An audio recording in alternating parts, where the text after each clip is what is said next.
रुको ज़रा, fun fact पहले। क्या आपको पता है सितंबर 2024 से सितंबर 2025 तक निफ्टी सिर्फ 1.9% ऊपर गया, जबकि S&P 18% जा चुका है। देखिए निफ्टी पिछले एक साल से एक ही लेवल पर क्यों अटक गया है। तो चलिए let's discuss this in detail. तो निफ्टी की ट्रेन को रोकने के 4 बड़े रीजंस थे। कंपनीज के प्रॉफिट्स और रेवेन्यूज बढ़ नहीं रहे थे। निफ्टी की वैल्यूएशन 22x बहुत ही ज़्यादा हो रखी थी। FIIs पिछले 9 से 10 महीने से लगातार बेच रहे हैं और हमारा GDP और कंजम्पशन स्लो हो गया था। प्रॉफिट्स और रेवेन्यू का स्लो डाउन, ये निफ्टी का सबसे बड़ा विलन रहा। Q1 FY26 में कंपनीज का रेवेन्यू सिर्फ 4 to 6% बढ़ा, जो पहले 15 to 20% था। हाई कॉस्ट, ऑटोज और FMCG में कम डिमांड, और उसमें ऐड कर दीजिए 50% US टैरिफ्स। प्रॉफिट्स आज भी एक बड़ा इशू है। Q2 growth was also low, just about 5 to 6%। But for Q3 अब हमारे पास काउंटर मेजर है। GST कट्स की वजह से प्रॉफिट्स 12 से 14% बूस्ट हो सकते हैं बाय 2027। रीज़न नंबर 2, निफ्टी की हाई वैल्यूएशन भी उसकी स्टैग्नेशन का एक बहुत बड़ा कारण रहा। फॉरवर्ड पी 22x किसी भी इमर्जिंग मार्केट के 14 या 16x से बहुत बड़े प्रीमियम पर है।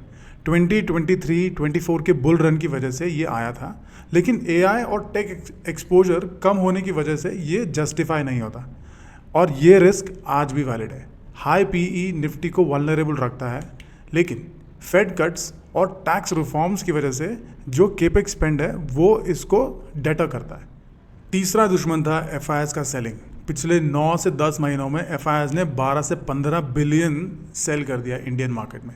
US का 5.25 यील्ड और रुपी की वॉलेटिलिटी की वजह से ये काम खराब हुआ था, लेकिन आज ये काम कम वैलिड है क्योंकि फेड ने रेट कट कर दिया, और उसकी वजह से इंडिया में 5 से 8 बिलियन का इनफ्लो एक्सपेक्टेड है।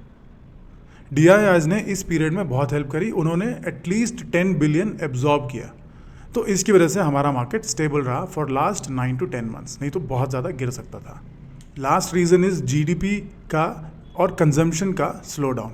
आज वैसे ये रिस्क कम वैलिड है बिकॉज Q1 FY26 में GDP 7.8% था, विच वॉज सरप्राइजिंगली हाई, और कंजम्पशन भी बढ़कर 7.2% हो गया था।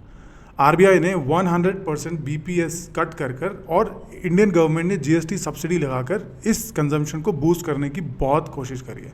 सो इस दिवाली के बाद हमें पता लग जाएगा कि इनका इफेक्ट कितना हुआ है हमारे इकोनॉमी के कंजम्पशन पैटर्न्स पर।